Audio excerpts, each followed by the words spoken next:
Hey guys, it's CS Joseph with csjoseph.life. Do another episode for season 18. This is season 18, episode 5.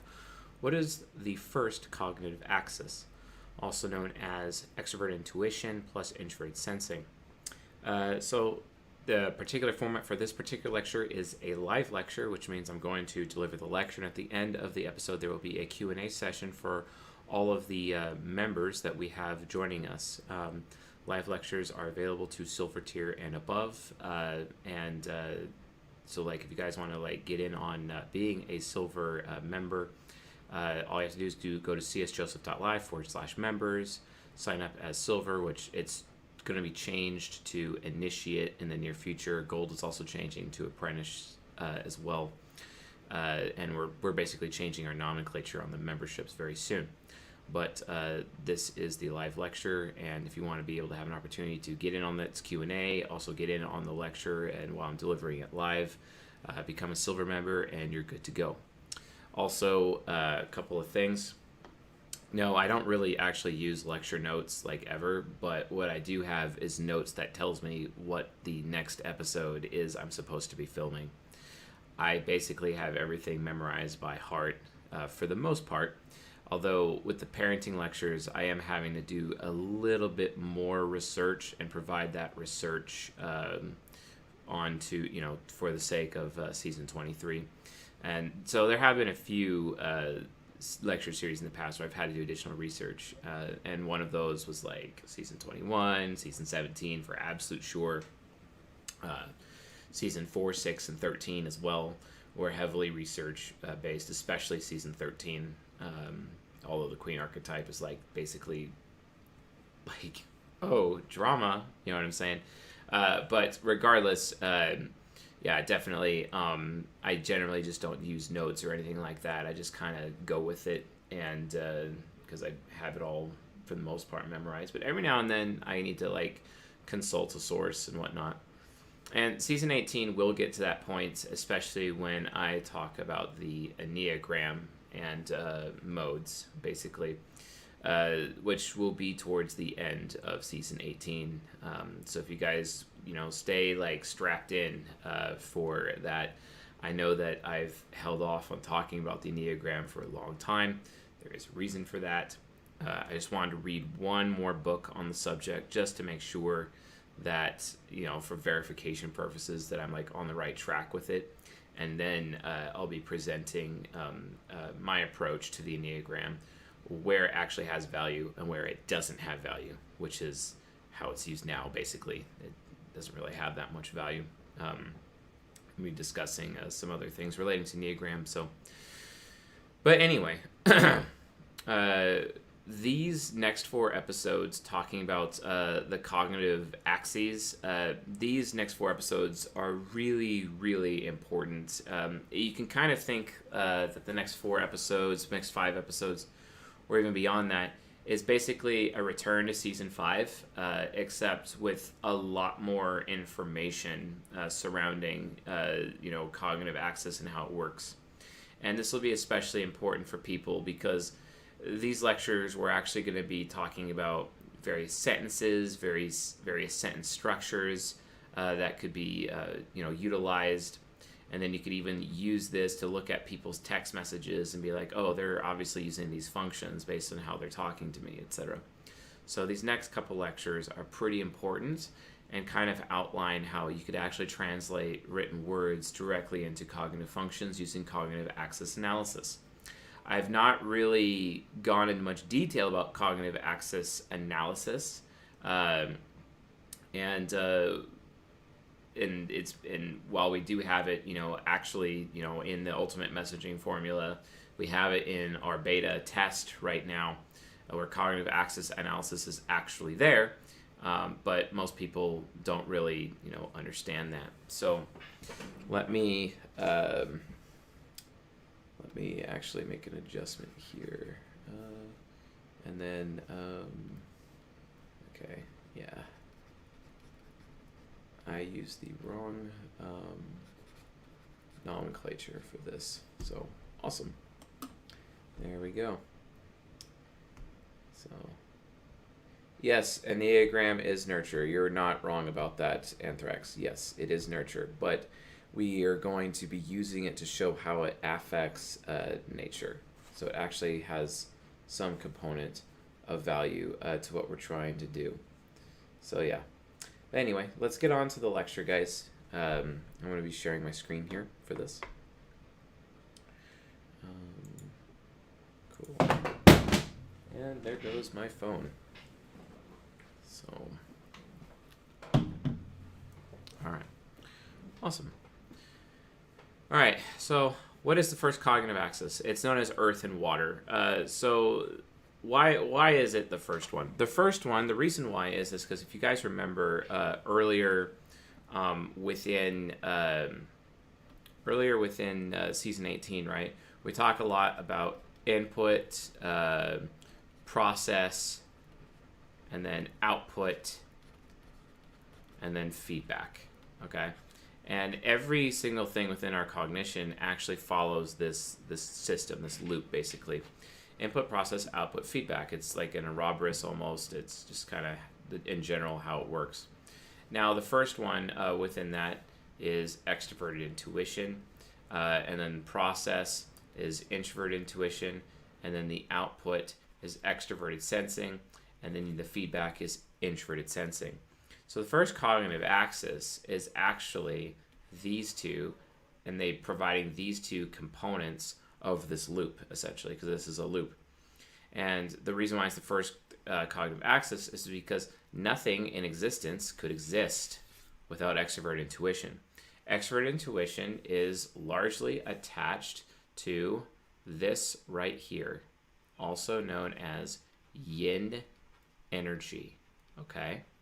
It is yin energy, whereas introverted sensing is a concrete experience. So this is actually yang energy, okay?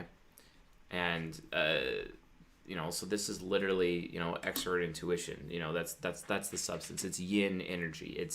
It's pure chaos. Extroverted intuition is pure chaos. It is unlimited, unfettered, uninhibited possibilities, right? And the only thing that could challenge that is obviously, introverted intuition. Introverted intuition, what the individual is choosing based on the total potential for choosing, right? So here's another way of looking at it as well. Yin energy is also known as potential energy. Potential energy, okay? So if you guys know from like a physics standpoint, you have kinetic energy and you have potential energy. Kinetic energy is extroverted sensing. Potential energy is extroverted intuition, okay? So extroverted intuition, from that standpoint, it's all like, okay, hey, what is possible? What if this happens? What if that happens? What if chaos occurs, right? So, and then you actually have to apply it this way, potential energy, but then there's an even better way of looking at potential energy, and that is Murphy's Law. Murphy's Law. Now, a lot of people think Murphy's Law means, all what bad can happen will happen. That's not actually Murphy's Law. Murphy's Law is really what can happen will happen, right? What can happen will happen. Introverted sensing is more of it's already happened. It happened, Whereas, which it's post kinetic energy. It's after kinetic energy. It's post kinetic energy, and that's why it's basically yang energy. Even though kinetic energy is still yang energy as well, to a point. Well, no, it's also, it could technically be yin because the reaction, the effect is not always known. So it's extroverted sensing can still be considered an aspect of yin energy, with introverted intuition being yang energy, as well as introverted sensing being yang energy as well. But yes, extroverted intuition is absolute pure unfettered chaos, and then it needs to be set into an order, and it's only set into an order, by introverted intuition, by some external force exerting its will upon the void that is extroverted intuition do we actually get kinetic energy, exerting will, okay? This is why most people tell me I'm crazy for saying that introverted intuition is willpower based. I was on Kendrick Yui's show yesterday, a guy who claims he's an ENFP. He's really actually an ESFP. And he started telling me the definition of introverted intuition versus introverted sensing according to Objective Personality System and Dave's Superpowers, but those definitions are completely backwards. And this is why they're backwards. They're backwards because, order does not come from chaos, okay? This is back to season 17, first 4 episodes. Order does not determine chaos. Order determines outcome, okay? Order is not birthed from chaos. Introverted intuition is in its own external force outside of extrovert intuition. Willpower is something that is outside of the potential energy. And when it exerts its own will upon the potential energy, then it transforms into kinetic energy. Introverted intuition to extroverted sensing, right? That's how that system works. But from an extroverted intuition standpoint, it's completely different. It's leaving everything open, and of course, you have to see the universe as an open system, an open loop system, not a closed loop system per se. But the yin energy is kept at bay by the yang energy, and the yang energy is introverted intuition, right? Okay, that's how the universe is held together.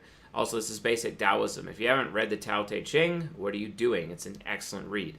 It's part of my spiritual belief system. I have 3 aspects of my spiritual belief system. I follow the teachings of Jesus Christ because he didn't lie to anybody, and I think he's the only person out there who's not actually lying. I follow Taoism and take it very seriously. And I also follow Kellism, which is something from the Altered Carbon books, if you guys know what Kellism is. So those things, those make up my personal belief system. But again, it's all about exerting willpower upon the pre-existing chaos. Order did not come from chaos. So if you think about it this way, like God is an omnipotent being that exists adjacent to chaos. He did not come from chaos. He did not chaotically mutate. This is why I think macroevolution is bullshit, because it's just physically, it's just not physics. I mean, natural selection, genetic mutation for the sake of natural selection, and biodiversity, that's microevolution. And of course, I absolutely agree with that. But, in terms of macroevolution, no, it doesn't make sense. So, based on that, I have to refute that because, if God exists as this omnipotent being, he's existing adjacent to the chaos, and he's exerting his will upon the chaos in order to bring about life and creation and all that, etc. And I get so many people Mr. Stance Johnson, you're such a creationist. I'm like, guys, I don't care about creationism versus evolution. I really don't give a damn. I don't. It's just that I, through deductive reasoning, have figured out that intelligent design is far more plausible than not intelligent design, than spontaneous mutation. I'm sorry. There's really, if our minds would be far more chaotic and far more subject to the expert intuition, we'd literally have these mutant people on the planet who have constant psychoses and tons of problems on a regular basis, and they would be a significant amount of our population, maybe up to a third or more, if that was really the case. If we really had chaotic cognition in that regard. Otherwise, no, we still follow the same system. The type grid is a system. The type grid is absolute. The type grid is truth. And we can't get away from that. And based on that, I have no choice but to believe that intelligent design is actually, closer to the truth than spontaneous mutation as put forward by macroevolution. This is one of the reasons why. So, and if you're just looking at it from a basic Taoist standpoint, when you're looking at yin energy and yang energy, it makes a lot of sense, and that's where extrovert intuition comes from. Now, what element does extrovert intuition, what element is it attached to? Well, it's the element of water, right? Water has unlimited potential. Water, you can't have life without water. Water is absolutely critical to any form of life whatsoever. So it makes sense that, it's the first in the sequence, and it is the input. It's the input for all of the universe. It is the default state for the universe. The default state is chaos, right? And that's why everything is in a state of decay or a state of entropy, because everything is going back in this feedback loop. It's like an Ouroboros like feedback loop trying to get us back to extrovert intuition, the state of all potential energy. Everything else, after the will has been exerted upon the universe and something is created, it then starts to decay as it's going through this input process output feedback loop, okay, as everything is decaying, and it takes that kinetic energy and it decays right back into potential energy again. So it creates this endless Ouroboros-like cycle between the yin and yang on a consistent basis. And it's no different with our psyches. It's no different, okay? And this actually comes out towards our speech and how we behave, from a situation. Water, and you can't destroy water. I mean, again, so yin and yang, Taoism, whatnot, the philosophy of Bruce Lee. I take the philosophy of Bruce Lee the best. I mean, the Tao of Jeet Kune Do, as well as all of his other philosophies. He's an ENTP, expert intuition hero, fantastic fellow, has full mastery of what yin and yang energy is. But in his books, especially part of his philosophy, and especially according to the book The Warrior Within by John Little, and I recommend you guys check that out if you're into Bruce Lee. Bruce Lee realizes that in order to win fights, you need to be like water.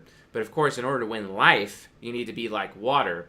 Water can't be destroyed. You can't destroy it. It's impossible. You can change its shape. You can move it. You can displace it. You can evaporate it. But it will always come back. And eventually, it will erode its way through any substance over time. And it will find a path forward.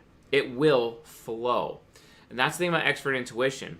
It's aware of infinite introverted intuition possibilities. Infinite paths. It's aware of infinite paths. And those paths, they flow out like water in all directions. Even the ripples in water is literally a physical manifestation of what expert intuition actually is. Expert intuition is water. It is the water element, right? And that's why people who are NE users, if you've noticed, especially high NE users of like NPs, if you put NPs near still water, they calm. They get really calm. It actually helps them focus when they're around water. Have you guys ever noticed that? Yeah, because our cognitive functions have elemental affinities attached to them. Okay? So the elements that our brains are closest to, we are at the most peace or at the most joy or at the most fun or the most delighted when we're using those elements, right? That's just how it is. Come on. Who hasn't known the INTJ as like the greatest pyromancer you've ever met? Like, they love them their fireworks. You know what I'm saying? Let's be honest. Introverted, like even INFJs too. When given the opportunity, when they're going to provide a fireworks show, for example, they take fire very seriously. They love fire. Same thing with NI Childs. They love fire as well. ISPs, they love fireworks. In fact, my ISTP cousin, I've never seen someone so in love with fireworks in my life. He literally keeps spare M80s and cherry bombs on his person oftentimes, and every now and then he'll just throw one off and boom, and there goes your ears. You know what I'm saying? At least that's how I dealt with it as a child, And it's stuff like that. It's anything happens, So keep that in mind.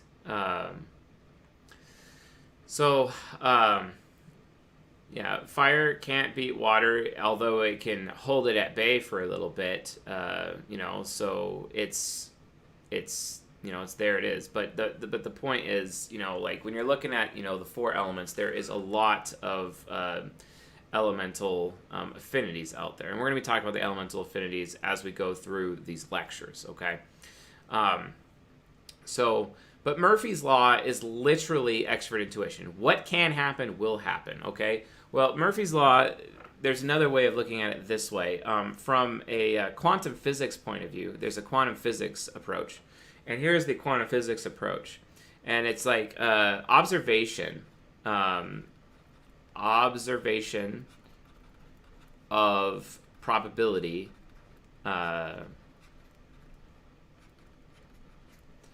equals increased chance probability will occur. Increased chance said probability will occur. Okay?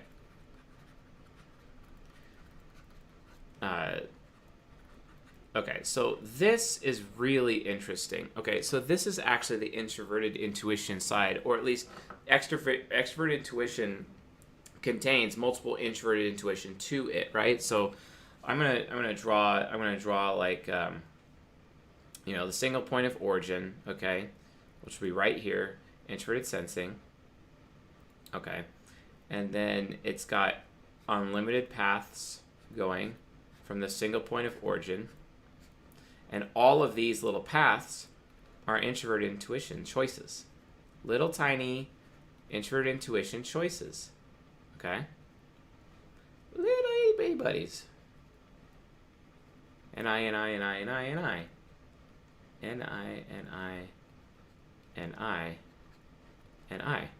But the entire thing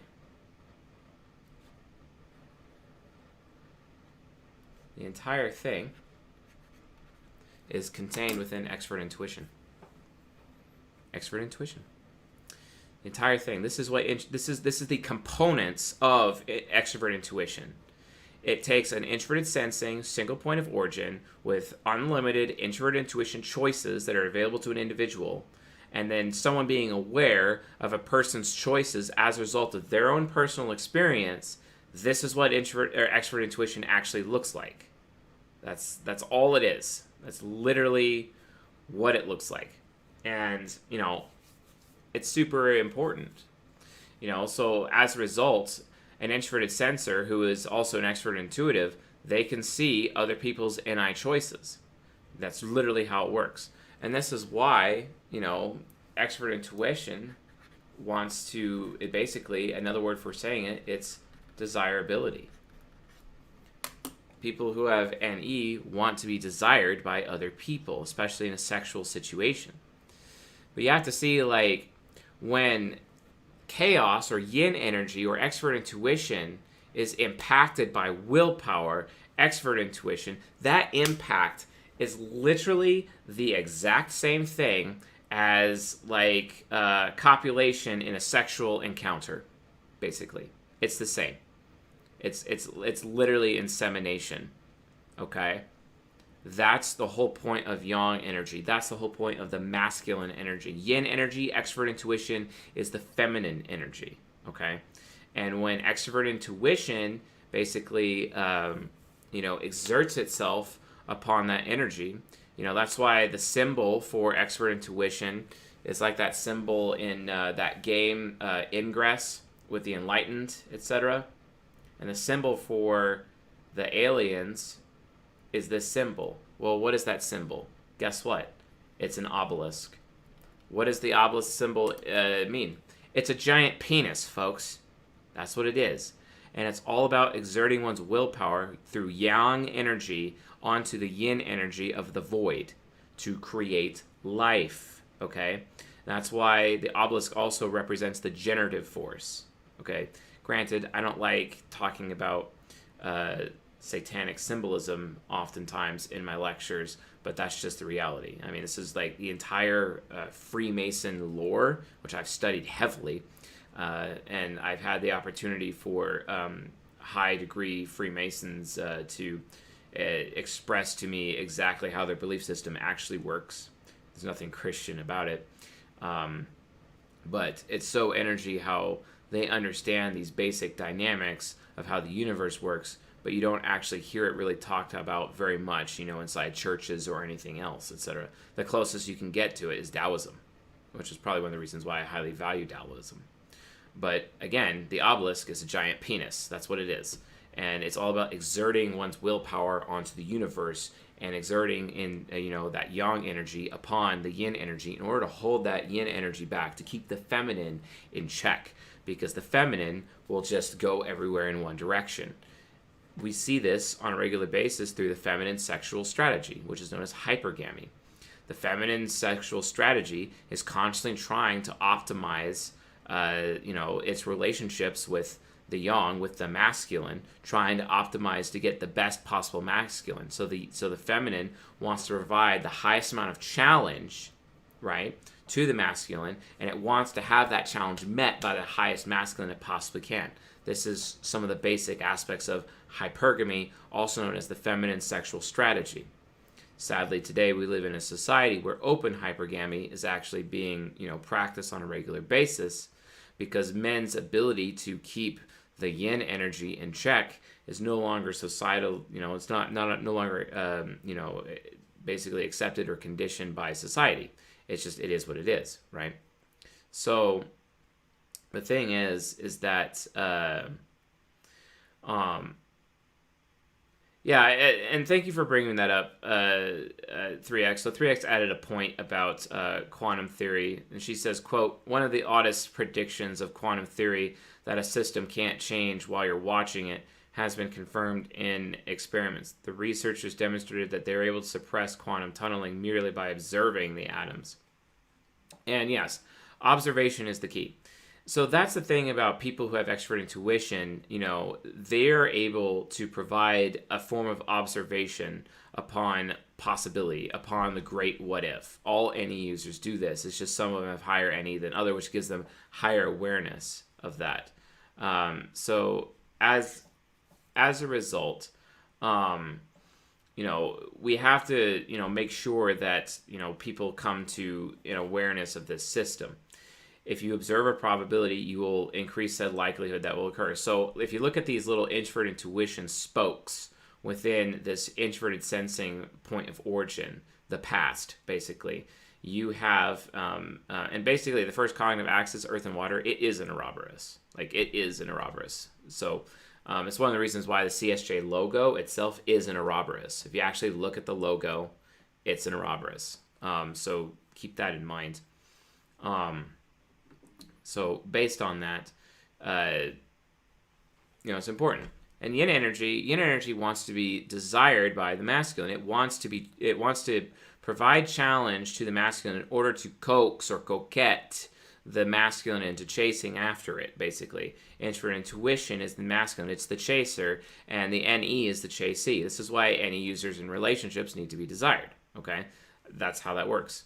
So, and an NE user, if they observe a probability, they actually can make it more likely to occur that probability will happen. This is why ENTPs are the best liars of all the types, specifically. The reason why is because using logic, they can see with their extrovert intuition how they could tell a lie, but then they also have the ability to observe that lie as a possibility that it could possibly be made into truth. And because they've observed that lie as a plausible possibility or a probability that it could become true, the ENTP then has the ability to actually make that lie become true. And then as a result, the person in which they are lying and deceiving has no clue that the lie even took place, because the ENTP was able to turn it and transmute it into verifiable truth later. This is why ENTPs are the best liars of all the types.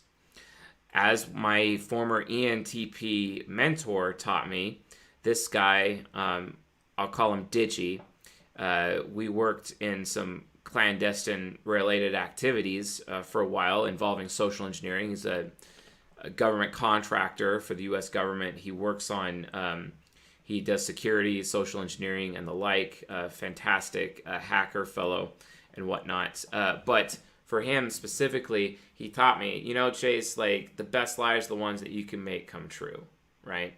And if you can't do that, and you usually can, but if you're paying attention, you really can. And we're going to get to that in a second. Then you just mix your lies with some truths or half-truths so people can't tell the difference between when you're lying or not. But that's literally how it is. Correct, Daryl Briscoe. Because of TI Trickster, ENFPs do it too, but they never follow it up to the truth. Whereas an ENTP, using logic and their self-discipline, they can follow it up and make the lie actually come true, which makes them the absolute best liars of all the types, hands down. But look at it this way. We're going to switch now over to introverted sensing. Introverted sensing is really, really interesting because while it is memory, it is experience as well, it is the past. Another aspect, it's also self-discipline. Another aspect of introverted sensing is attention. Attention. This is why extroverted sensors, especially extroverted sensing women, are often competing for the attention of men. This is why they're really, really so insanely hurt if their man is giving his attention to another woman for anyone else. Because her yin energy, her feminine energy, wants to monopolize his attention as much as possible. So the extroverted sensor is going to the introverted sensing man and trying really hard to get his attention. Introverted sensors are responsible for providing attention in relationships. Extroverted sensors, which are kinetic energy based, are responsible for seeking attention. They are attention seekers. Whereas extroverted intuition, they are desire seekers. It's different, okay? They're desire seekers. It's so funny. I was reading a lot of the comments recently based on the recent Facebook group review drama. And people are like, oh, he's just seeking attention. I'm like, no, I don't care about attention at all. Like, I don't give a damn. I don't care about it. So it's not really like it's not really gonna work, So, but again, like introverted sensing provides attention. Extroverted sensing seeks attention. Introverted intuition provides desire. And extroverted intuition is looking for that desire. It's seeking that desire, okay? So it's really important to know these systems when you're having that. Introverted sensing, because it is the earth element, essentially, introverted sensing it is able to provide the past. And you remember me talking about, all that has happened before will happen again, right? All that has happened before will happen again. This is the endless cycle of the universe. All that has happened before will happen again. This system, if you notice right here, this is actually an Ouroboros with the introverted sensing experience as a single point of origin. And one of that, extroverted intuition is aware of all of the introverted intuition possible choices and spokes, etc. And this is turning on an axis with one another, creating a wheel. It's like a wheel of time. That's right, Robert Jordan plug for the win. But the point is, it's literally a wheel. This is actually the engine of the universe. At least one of the wheels of the engine of the universe, like a gear almost. The other gear is the next axis, and we'll talk about that later. But this is like the first one, and it is the first one in the sequence. All that has happened before, introverted sensing, will happen again, extroverted intuition. That's a sentence. That's literally what that means, okay? So, water erodes earth. Earth provides challenge to water, but for a short time. Again, this is why the yang energy or anything solid in the universe is in a state of entropy. It is in a state of decay, okay? So introverted sensing memory can only last a certain while to keep the water in check. The earth can only keep the water in check for so long, right? Etc. And earth is produced by, the extroverted sensing as a result of the introverted intuition. Introverted intuition is the fire, and it's the magma, and then it is pushed out over into the earth through extroverted sensing, and then it cools and it becomes introverted sensing, which keeps the oceans at bay. You see what I'm saying, folks? Does that make sense? So, that's kind of like, that's just, I'm sorry, this is like physics, okay? And our minds are directly attached to, they work in the same way. Our personalities work the same way.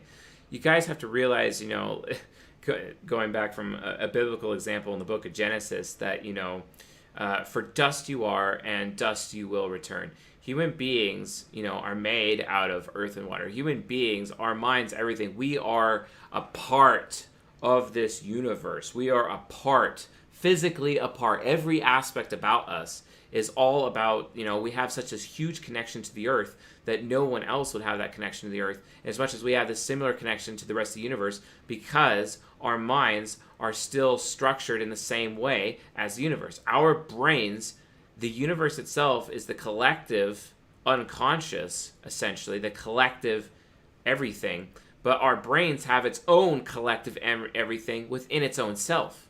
All possible potential energy is contained within our brains, and all things are possible through the human mind, essentially. Don't believe me? And then for all you people out there who are very biblical, it's like, no, only all things are possible for those who believe, and it's all about Jesus Christ. I'm like, yeah, sure it is, but at the same time, Genesis chapter 11, verse 6 says that all things are possible with mankind too, and just mankind. Nothing will be impossible for them. God said it. Get over it. Okay? According to the book of Genesis. So, why is this necessary? Well, from a science standpoint, it's important to understand that, we have this internal Ouroboros, this machine that's moving as it goes. Okay? So, and introverted sensing it's like someone's fortitude, it's their experience, it's their past, it's their memory, it's their ability to endure, just like the earth endures the oceans, and how the oceans beat against the earth constantly, right? All the time, right? It's constantly, and it's an example of yin versus yang. It's literally go to a beach, that's yin versus yang. And that's why, most people love going to the beach, because they're able to have full access to their entire elemental affinities all in one location. This is why the beach is literally the greatest place on the earth. It really is. Everyone loves going to the beach. If you don't love going to the beach, you probably should take care of yourself a little bit more and then go to the beach and actually find true enjoyment, because it literally has the entire clash of elements all in one place. All in one place. The challenge, the acceptance, the endurance, the fortitude, the memories of all the broken rocks that have been there for eons. It's all there. And you guys have to understand, where that comes from. So understand that, right? It's really, really important. This is why human beings naturally like the beach, because their perception functions are all represented at the beach. And their elemental affinities are all represented at the beach. Psychologically speaking, this is why they like the beach. So the beach allows a person to have the closest relationship with the environment and the earth. That's just reality. Of course, you can have similar experiences like that elsewhere, but collectively as human beings, that's where we go, and that's where we are, and we end up, having that experience with the elements all in one location. You get to witness the water cycle right before your eyes. You know what I'm saying? But that's what this is. This is like the internal mental water cycle. Okay. So let's look at, before we get into how to identify the first cognitive axis, to give some examples, let's actually move around here. All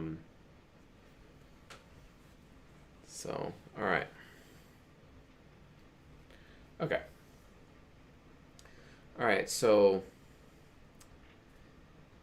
then from here,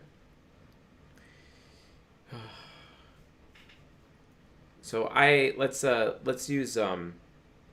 start in one direction. Let's start with extroverted intuition first, okay?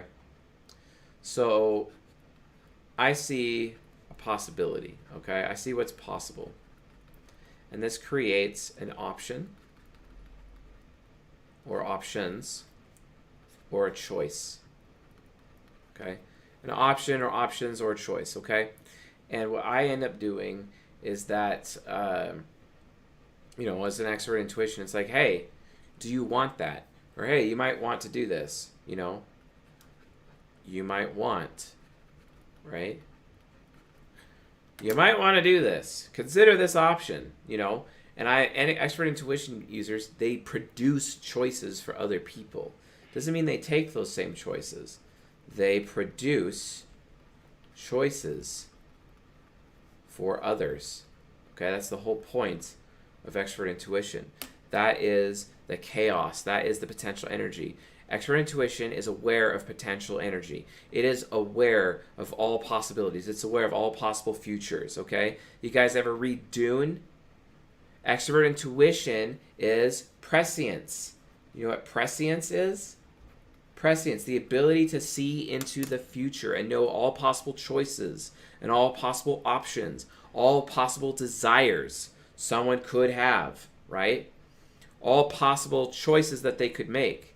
And you know which choices would be dangerous and which choices would be good and less risky.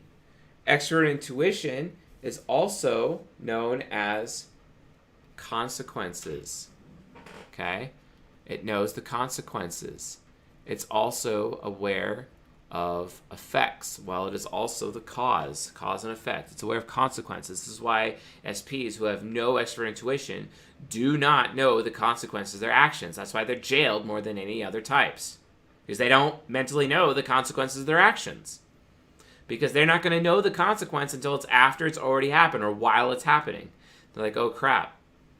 You know, I got a family member who's an ESFP who went to jail because he took out a gun one time and started shooting people. And he's like, thank God I didn't kill anyone.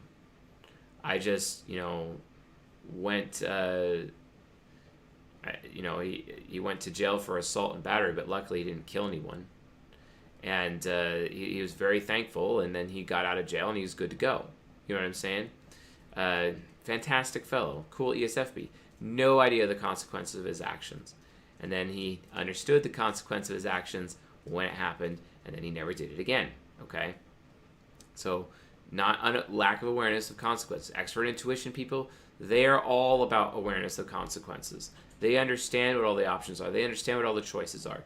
And it's their job to provide choices for other people. And that's super important. Okay? So again, keep that in mind. Please read Frank Herbert. Probably one of the best examples of extrovert intuition is provided by Frank Herbert in his book Dune, when he talks about prescience, and he talks about the Kwisatz Haderach, or he talks about Muad'Dib, also known as Paul Atreides, etc. Luckily, the Dune is being completely remade as a movie and is supposedly releasing this Christmas, barring COVID, of course. So keep that in mind. That is a thing. But outside of that, really check that out. Another really good example of extrovert intuition in book form is the book by Elizabeth Gilbert, also known as Big Magic. Big Magic is probably the greatest book I've ever read that explains exactly how extroverted intuition works within the collective unconscious. It is also the best explanation of yin energy outside of John Little's study on the warrior within, also known as Bruce Lee's philosophy, okay?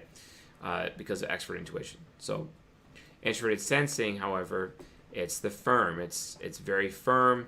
And here's the thing, for me, in order to be able to see the future, to have foresight, to really understand the total options.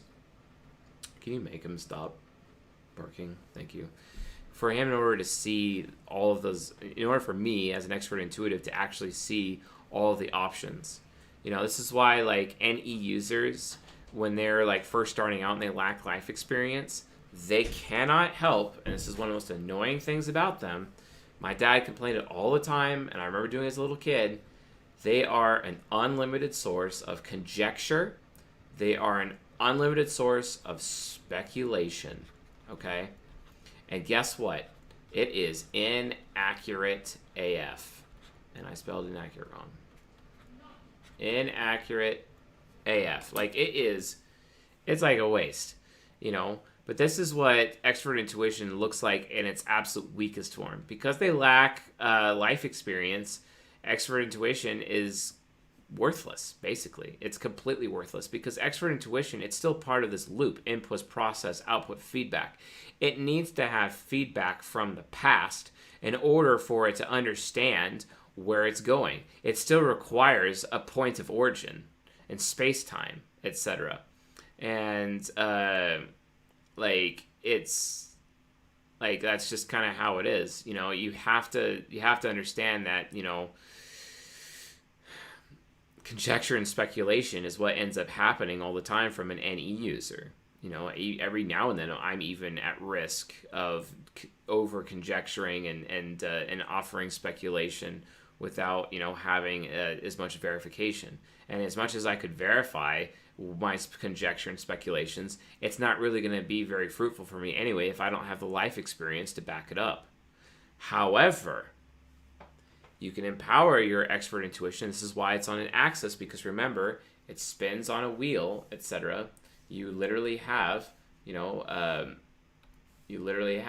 NE, and then you have SI, and they are spinning on an axis with each other, right? What affects one affects the other, essentially. And introverted sensing, but introverted sensing, in order for me to actually truly be able to predict the future, in order for me to actually truly have prescience, I need to be able to have life experience. Okay? Why else do you think I share so much anecdotes with you people?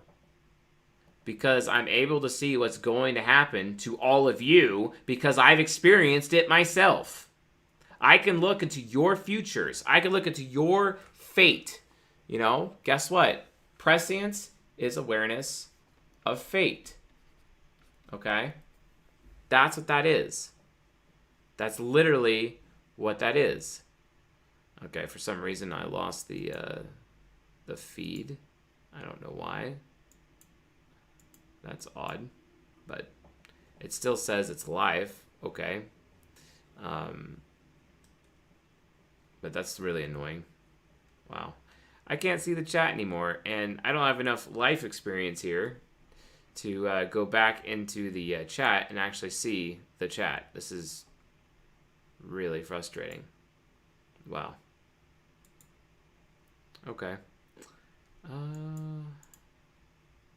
I have no idea. I accidentally hit something and it just like took all of you guys away. Well, I'm going to keep lecturing and finish this up, and then we're going to try to get you back.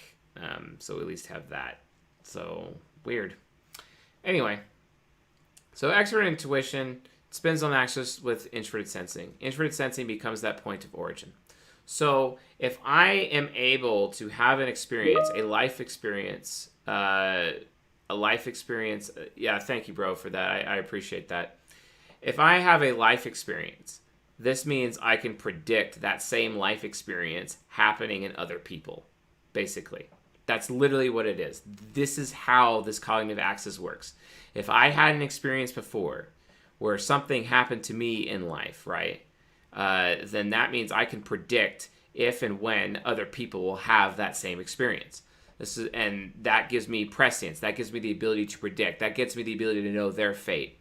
Because I knew I had an experience, which is like my older fate, my previous fate, which is now an experience. It's no longer fate, etc. It's a previous experience that I've had, okay? And because that's a previous experience I've had, I can predict that experiencing happening to all y'all. I definitely can. And this allows me to see into your future and see into your fate. So like this little, so I had this experience, and I could see to all these choices that you have, and all these choices are your fate.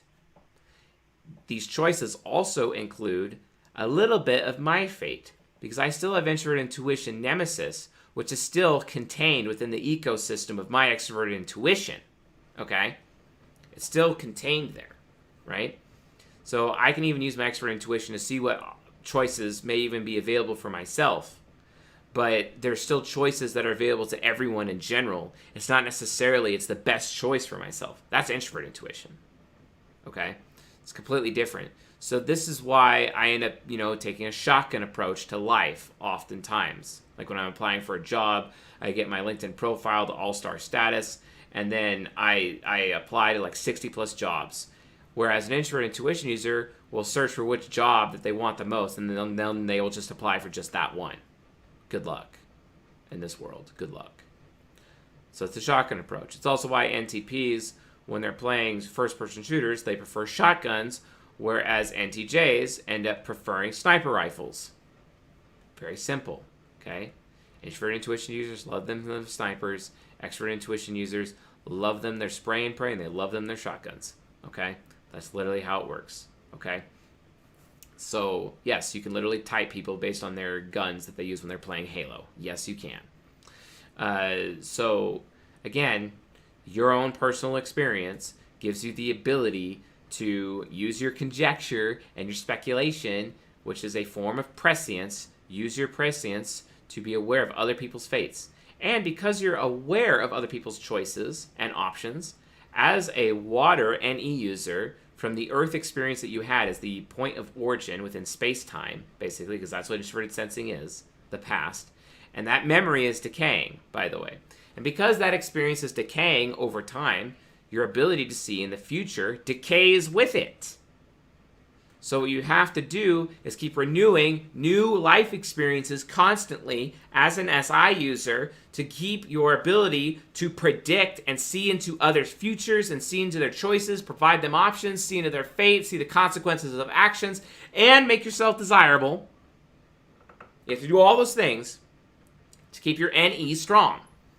You have to add in more life experiences because the life experiences that you have, the older it goes, the more stale they get. They get stale. They decay. Your life experiences are still also subject to entropy. Introverted sensing is subject to entropy, which can cause your conjecture and your speculation to come in instead of having prescience and able to see in their future. The more life experiences you give yourself, the more you can see into other people's futures. And when you can see their choices, when you can see their options, guess what? You can limit their choices. You can limit their options. You can actually change their fate forever. It actually gives you the ability to control other people's futures and their fates. That's amazing. People often think introverted intuition can still get through extroverted intuition. Yeah, it can. For a time. But extroverted intuition and introverted sensing will outlast them. Because NI-SE users, fire and wind users, they burn out.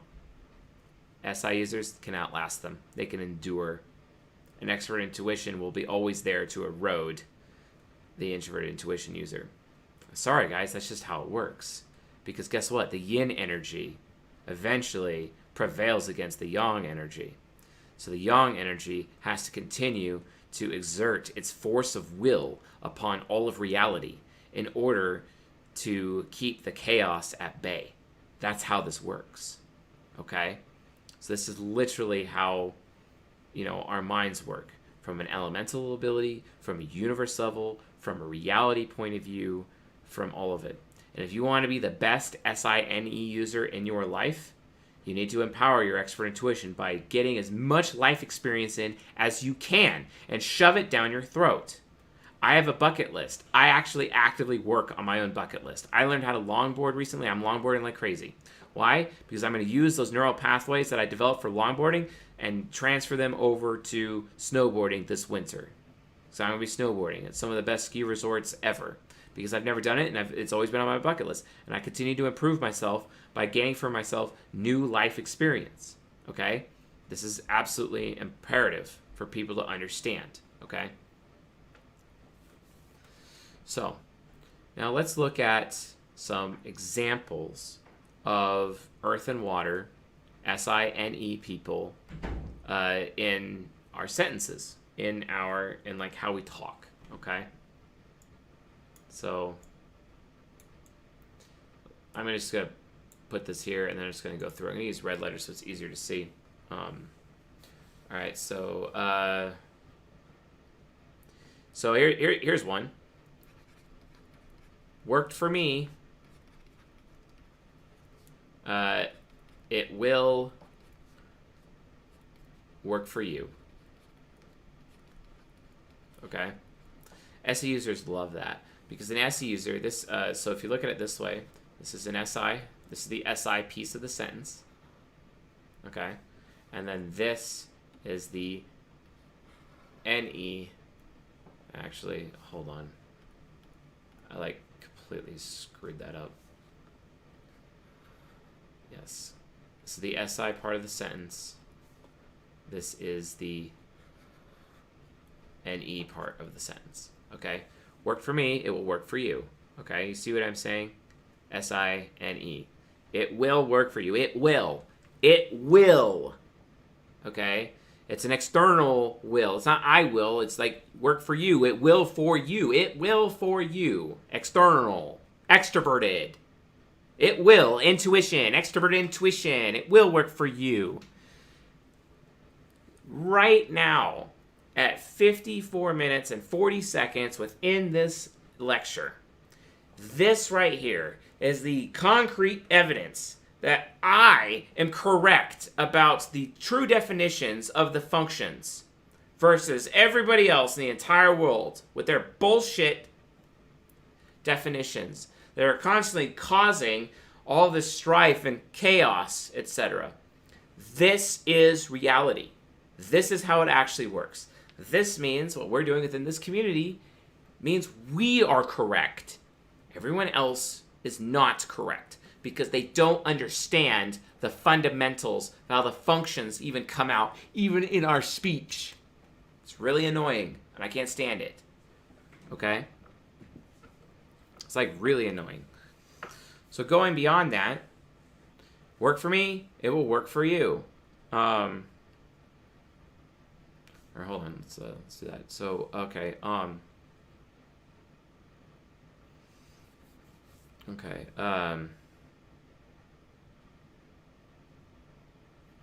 okay, so I put in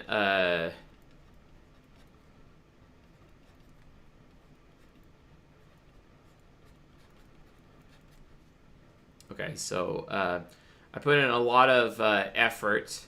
Wow. Into this speech. So they will want to hear it. Okay? So again, that's the NE piece. This is the SI piece. Okay? Pretty simple, right? I put in a lot of effort into the speech. Okay? SI. You know, like sweat equity. SI, right? So they will want to hear it. People will desire to hear it, right? Or look at this. Here's another way of looking at this. You know, let's do this. She will definitely want me because I work out every day.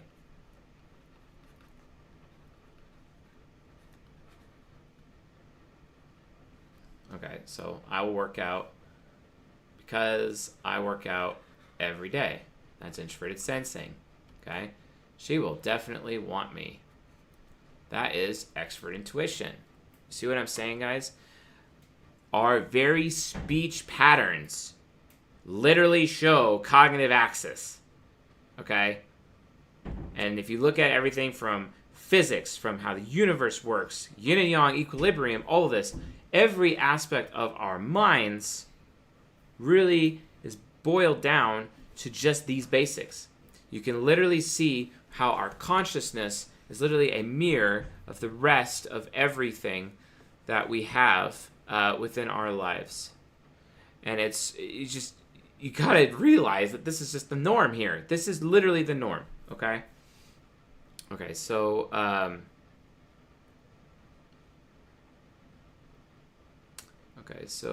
let's do some more. Here's a good one. Here's a good one. I actually say this all the time. Bro, you don't want to do that. You don't want to do that. This is me providing a warning to somebody. Bro, you don't want to do that. Because when it happened to me, I got screwed. I got screwed. Okay? I got screwed. That's the SI. When it happened to me. Okay? Also, SI. Bro. And this is like an initiation. This is an initiation of some time, right? And I'm initiating. You don't want to do that. That's extrovert intuition. Okay? Bro, you don't want to do that because when it happened to me, I got screwed. That's introverted sensing. Bro, you don't want to have sex with that woman.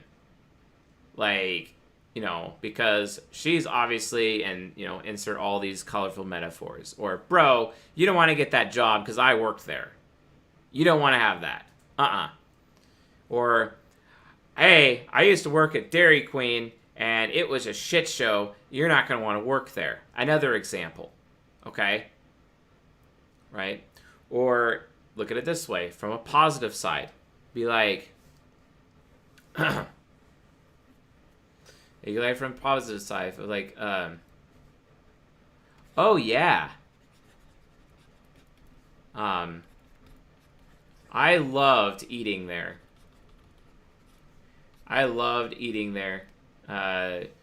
You will want to eat there too. You will want to eat there as well.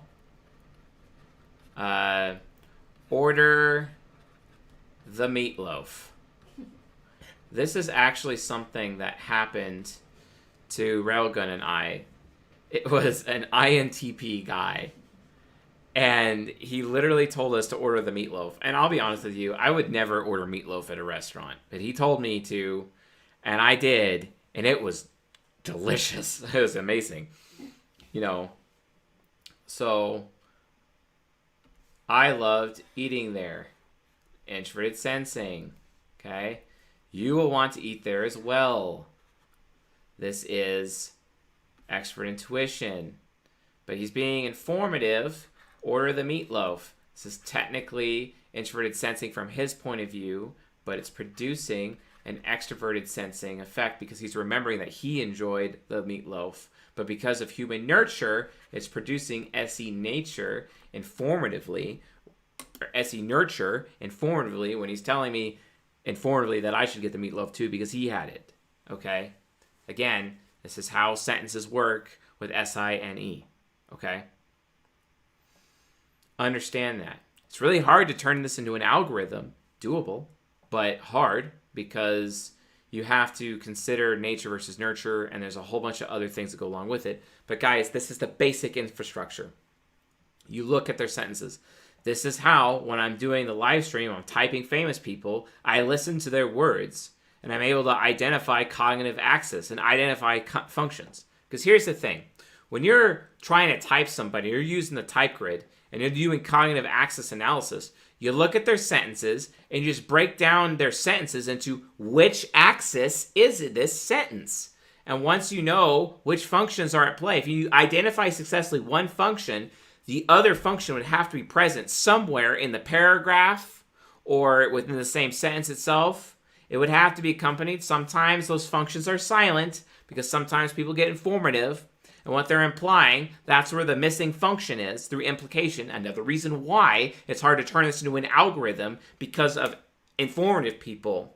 Because when they speak, oftentimes the other function is missing because it's actually being implied through a sentence that is internalized, that is implied, but not actually explicitly said. Okay? It's literally how this works. Okay?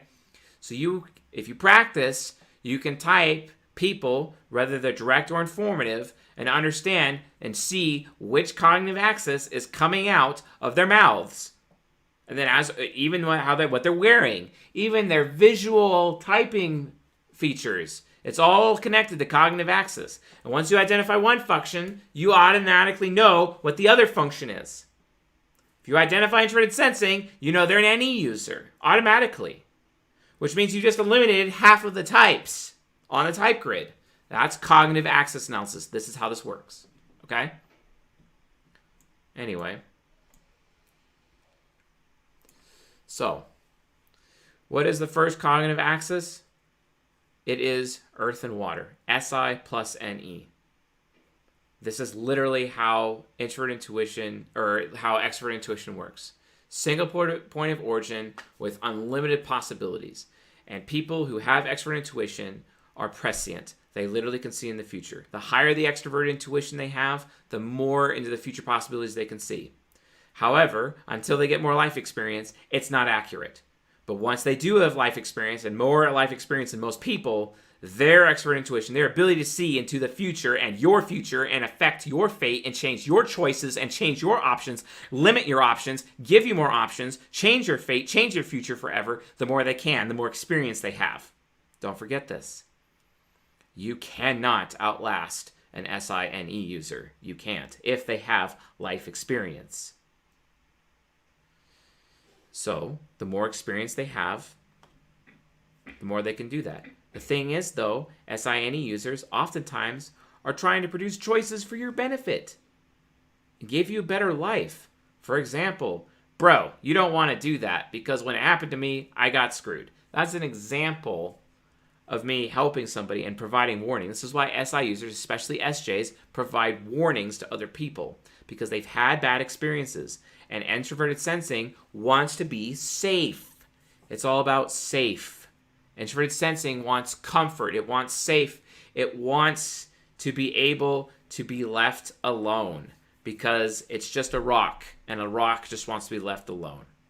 Okay? That's literally how it works, folks. All right.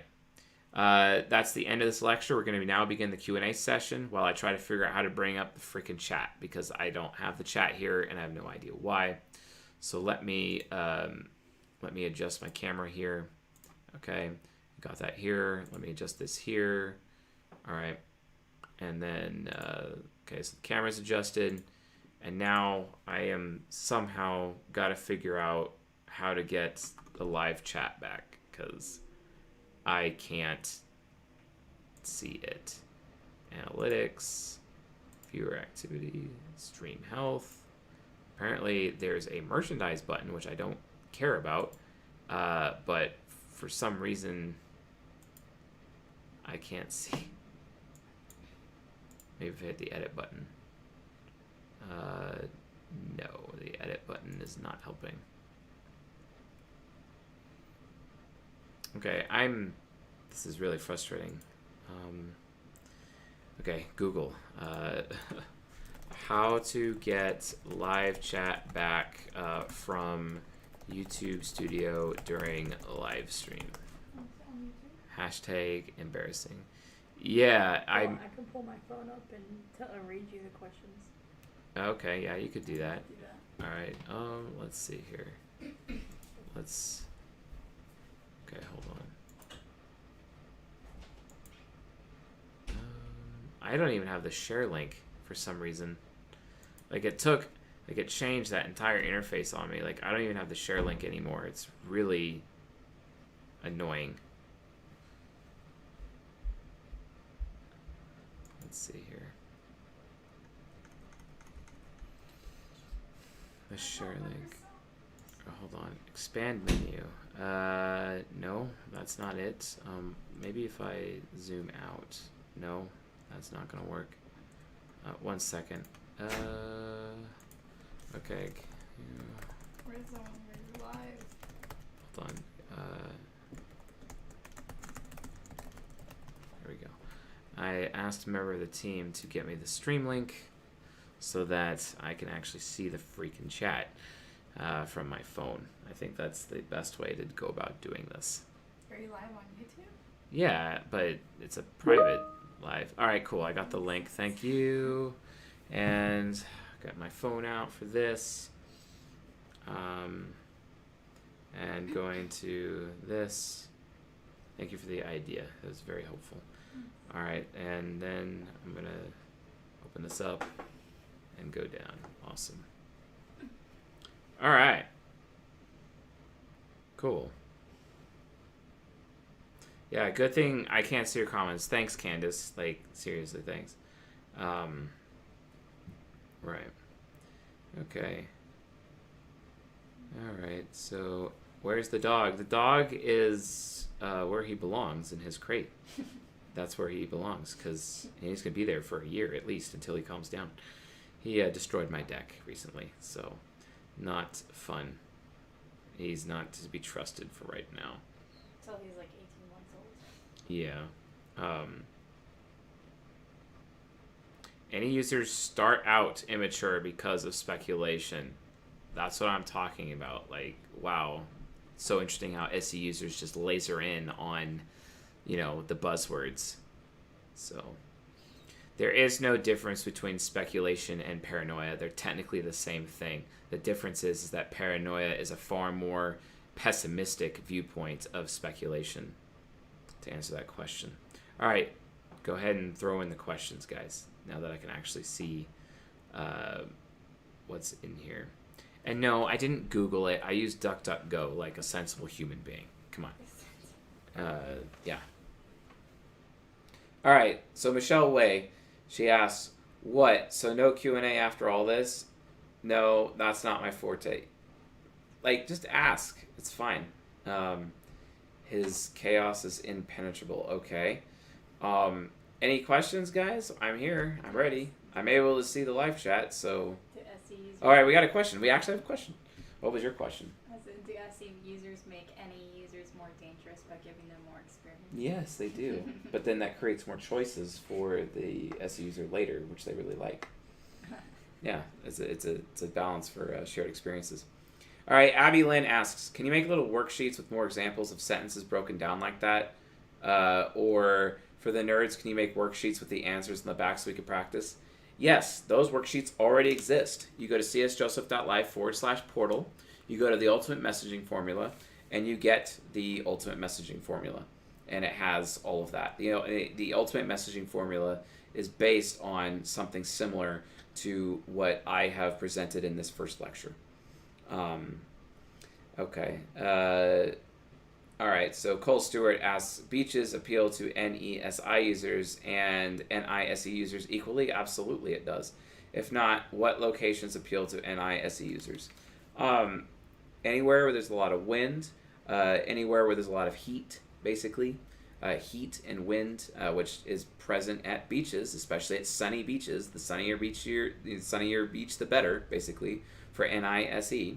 NISE users also like going to the beach because they get to show off, especially if they have an attractive body, because their extroverted sensing gets off on that. You know what I'm saying? And the introverted sensors like it because they get to receive that experience of the SE users showing off their body, their nice beach body at the beach. You see what I'm saying? It's all part of that.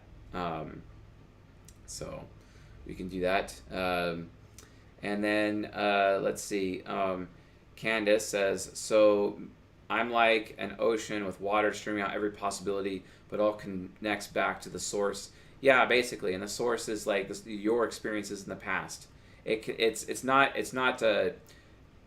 something that's complementary. It's not necessarily like it's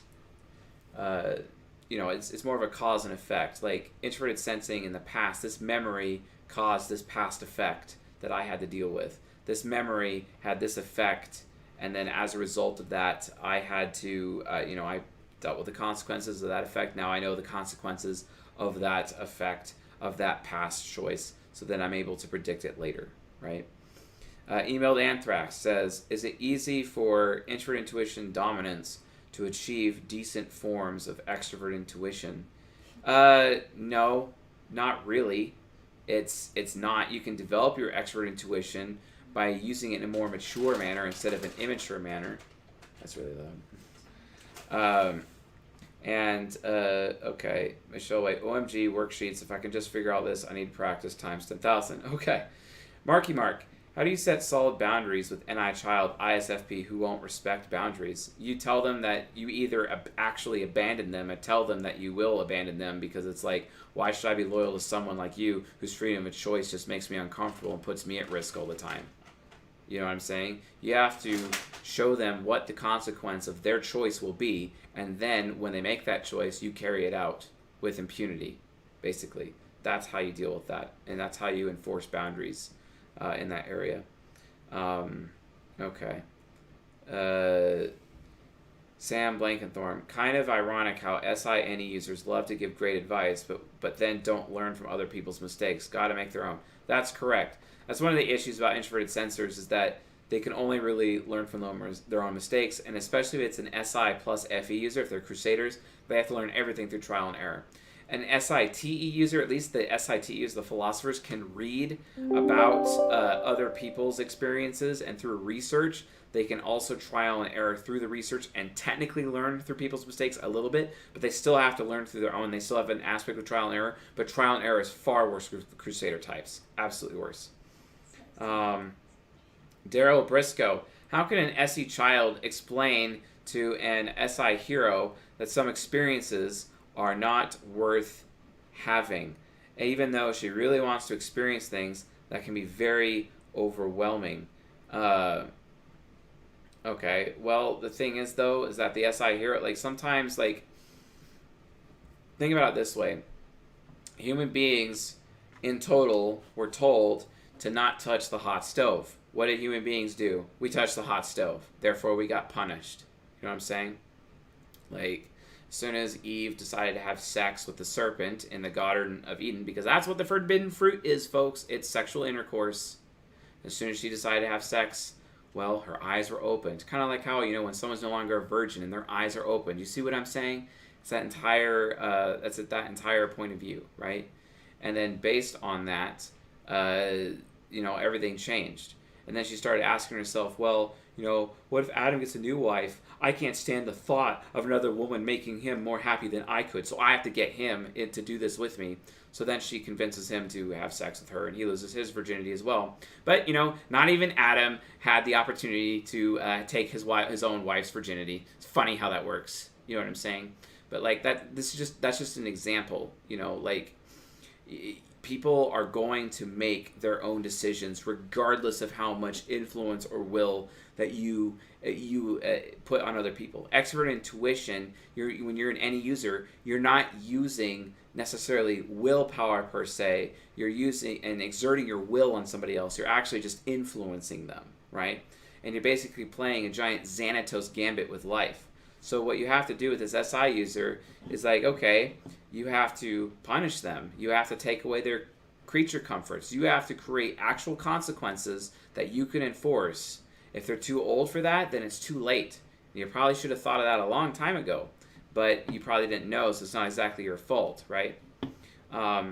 If you are talking about a child, Daryl, and you are raising a child, I highly recommend reading Volume 3 of The Rational Male, known as Positive Masculinity.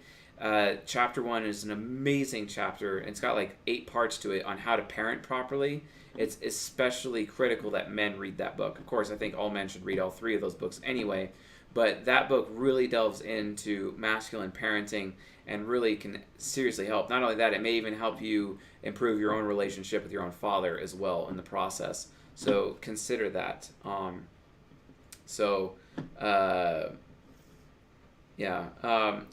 Okay, so would an ESFJ and INTJ make a good couple? Yes, and why are you asking that? You've asked that before, I think. The answer is yes, it's a bronze pair. And also, that has nothing to do with this lecture, I think. So, yeah. It's your girlfriend. She is 22. I mean, yeah, Daryl, especially since she's 22 and your girlfriend, and if you're in like a monogamous, non-exclusive relationship, you need to read those books because honestly, that will teach you everything you need from a nurtural standpoint and how to solve that problem. Otherwise, you could just straight up tell her, look, I'm not going to want you anymore if you're going to behave like that. That'll go right for her inferior function. She'll probably hate you for that. She may even break you up for that. But the point is that you just got to tell her, look, I'm not going to want anyone who does that. That's just that simple. That's you saying, I don't want anyone to do that. Extroverted sensing. You see? And you basically tell her, look, I'm not going to want you anymore. But this would have been more appropriate for, what is the second cognitive axis. Okay. The trilogy just arrived today. Well, good luck, Barb. I don't recommend women read those books, but good luck. Okay, so Marky Mark. Yeah, ENTPs tend to respect free thinking, and TI inferior can get TE parent to bite at times.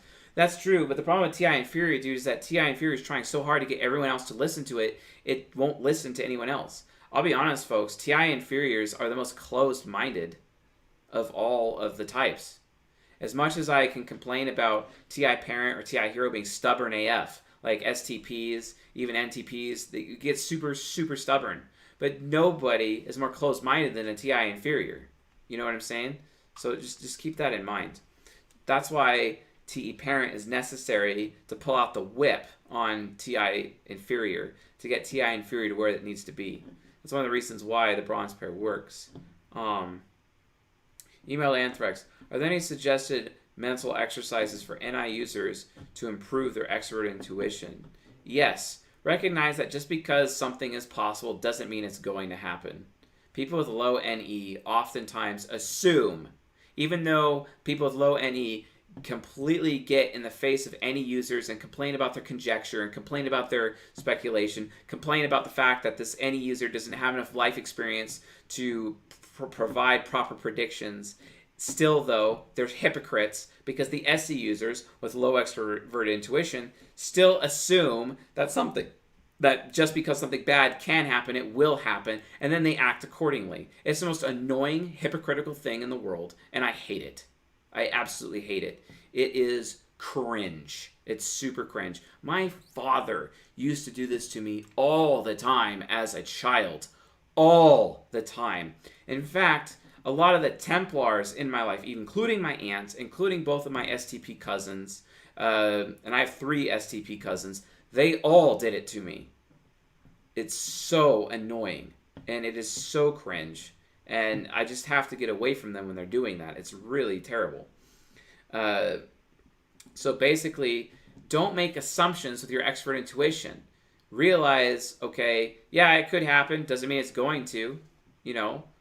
And any user doesn't have that problem. But if you make the assumption and assume it's going to, because just because something can happen doesn't mean it's going to. And if you start making decisions and behaving as if it is going to, you're being paranoid and you're being a bad person, basically. Don't do that, okay? Yes, paranoia, a healthy paranoia can be there, but a healthy paranoia is still subject to verification.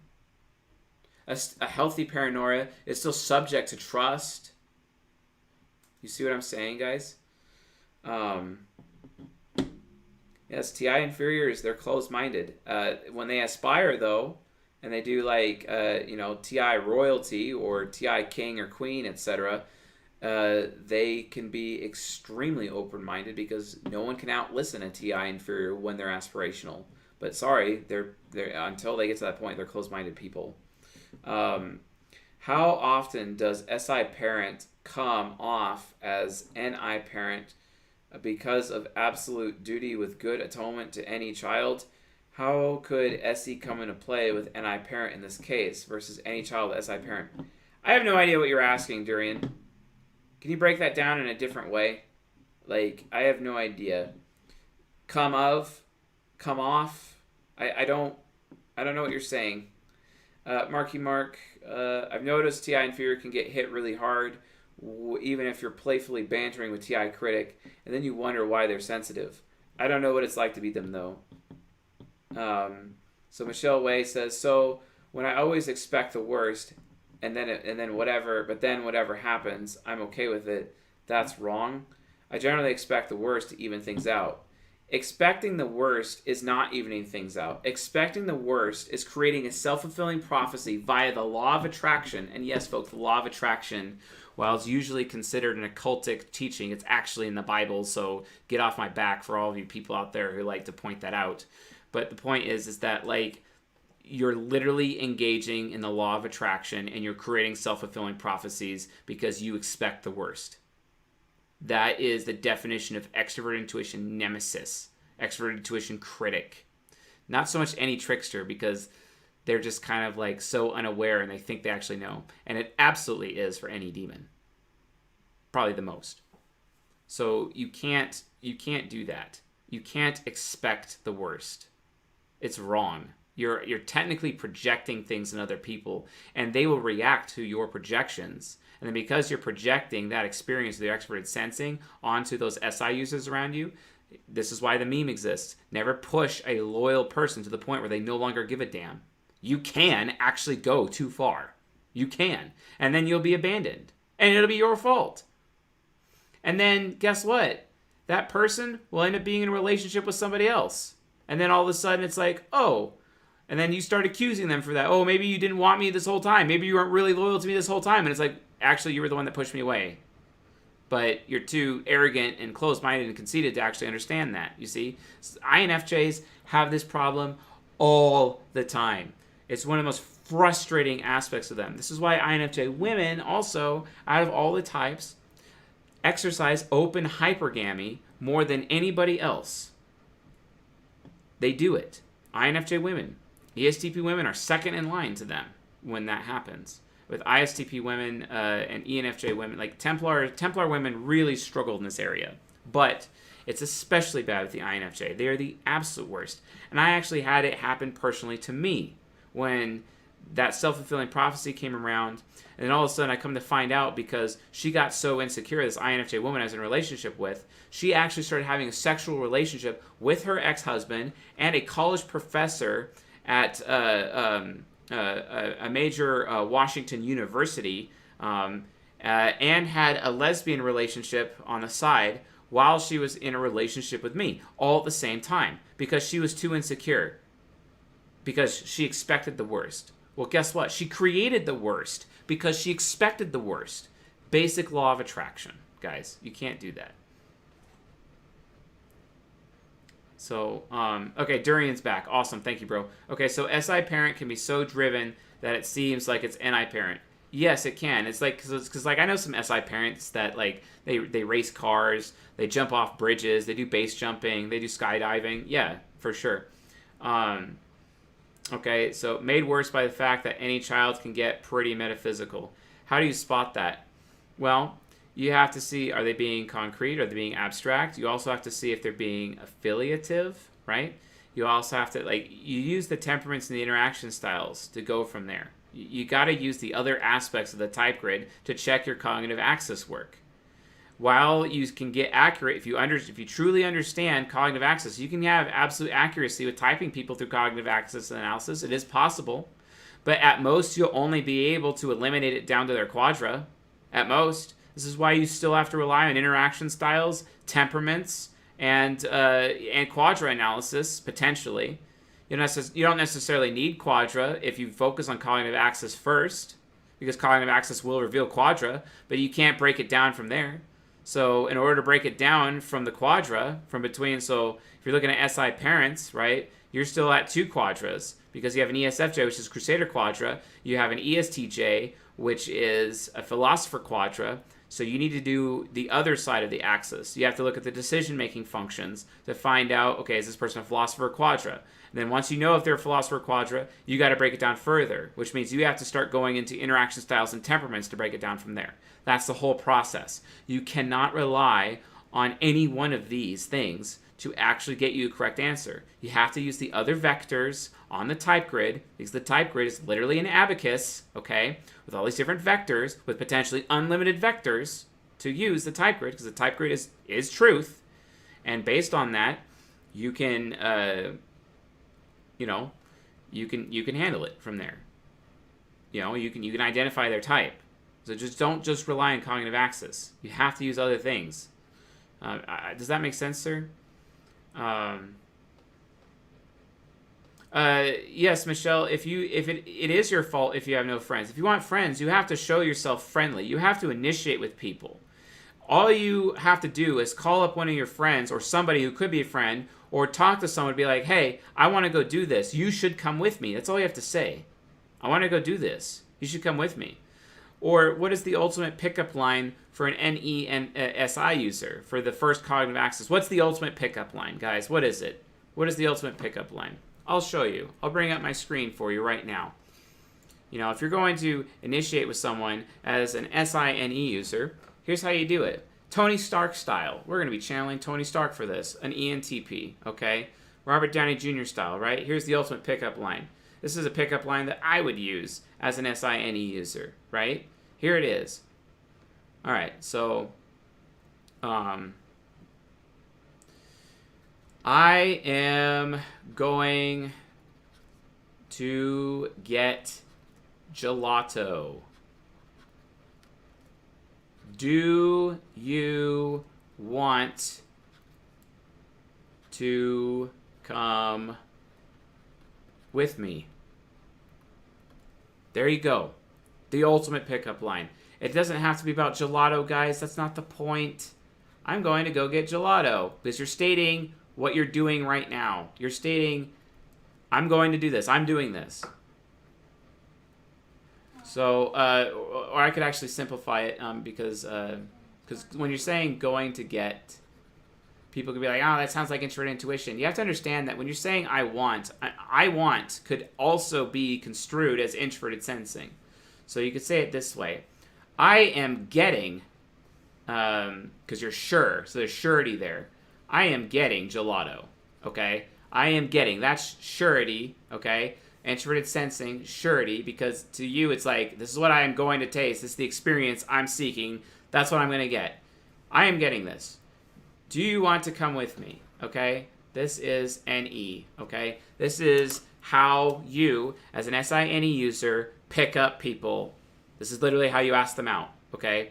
I'm going to go do this. I'm going to have this experience for myself. Do you want to come with me? That as asking an NI user, do you want to come with and have the shared experience with me? Right?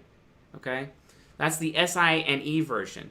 However, most people don't understand that. And this is why I tell NE users, don't ask people out. Let them show interest first.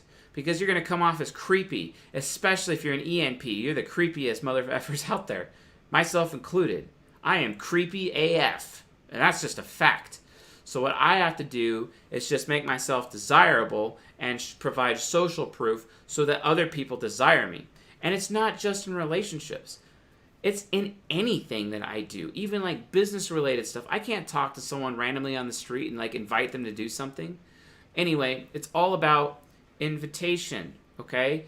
That's invitation is literally the best pickup line for anything. You provide invitation, okay? So as an SI user, you state what you are doing, and then you ask them if they want to join you. As an SENI user, you state what you want to do but haven't done it yet, and you tell them that you should come with me. You don't give them the choice. You just say, you should come with me, right? It's like you're ordering them around. Guess what? That's exactly how Railgun asked me out. It was awesome. It was fantastic. She had me right away. Hook, line, and sinker. I was all in. You know what I'm saying? And when I say all in, I was all in. Her pickup line is like, hey, because I'm like, wow, I really want Greek food right now. And she's like, and I was complaining about parking earlier and trying to like find parking because we were in downtown Sac and parking sucks. At least parking's better in downtown Sac compared to other places, let me tell you, like San Francisco. But, like, you know, and her pickup line to me was, hey, I know where there's Greek food and parking. You know, let's go, or you should come with me. That was her pickup line. That was it. It worked. You see what I'm saying? You guys see how simple this is? Cognition is a thing, okay? That's literally how this works. You just gotta lure them away somewhere else. Yeah, well, I mean, she did have free candy spray painted on the side of her Toyota, That's right, so I did. you know, and he got and free Wi-Fi was on the other side of the vehicle. He so. got in. Yeah, and I got in. So yeah, yeah. Apparently they want gelato. Nice. Okay, so Michelle Way, there's this one girl that barked back at me. Why do you always ask me questions? I had no answer. She was mean. I've never had anyone want to go out. You have to state what you want to do, and if it's fun enough, you tell people what they should go, and they're like, okay, no, you know, but that's literally how you do it. And that's your pickup line. And you can use these pickup lines for sexual relationships. You can use these pickup lines for friendships. It doesn't matter. Business even. It doesn't matter, guys. You could do it.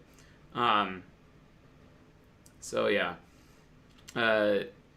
Could it be sorbet? Yes, it can be sorbet, Barbara. Okay. Okay, Sam Blankenthorne. Was my question answered about encouraging anxious SI to leave their comfort zone? I lost the stream for a bit. It was not answered, Sam, so I'll answer it now.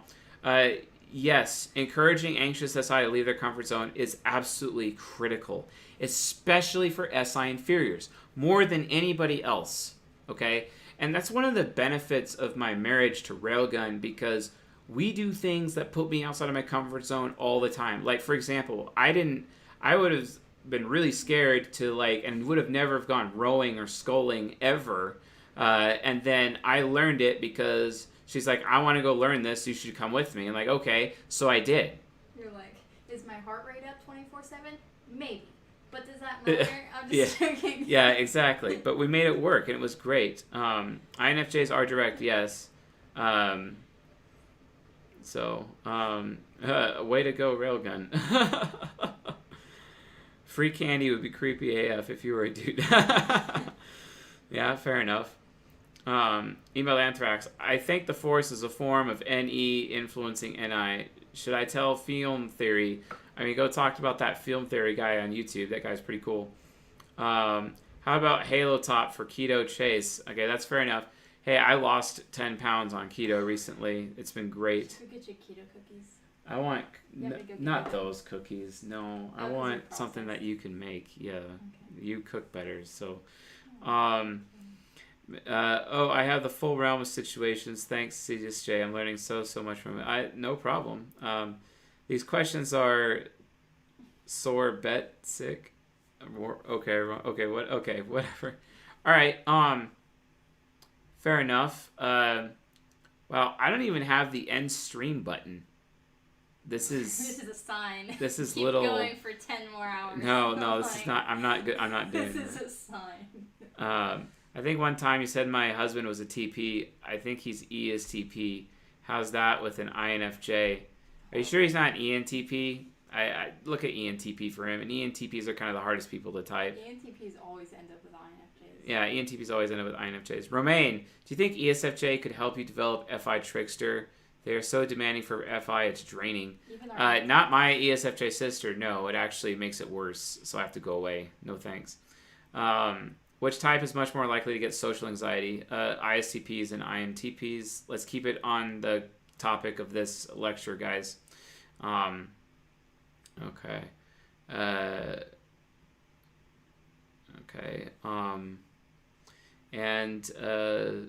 Sorbet, we were talking about gelato and dessert stuff.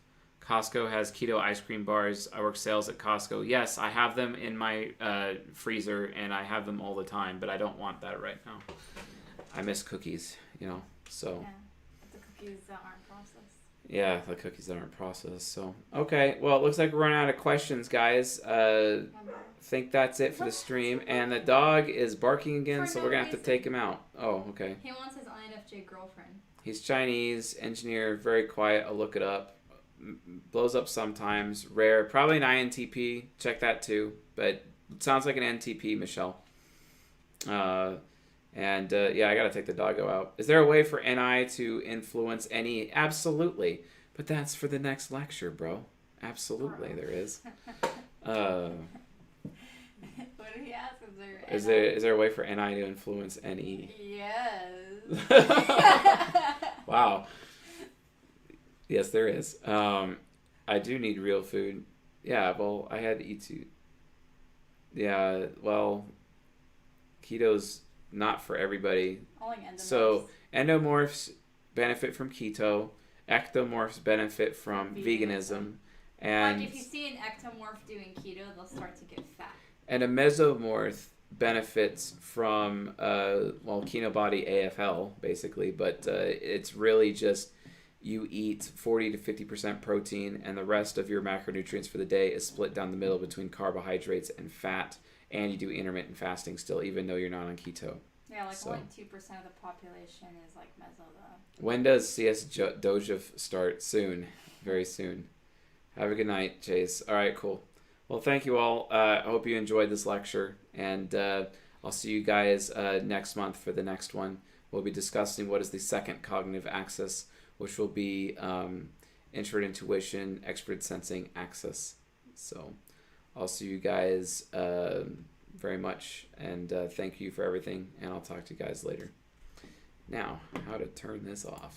Dude, but I have can't no ectomorphs get cancer? idea. Like, anybody can get cancer from putting on too much weight, and if ectomorphs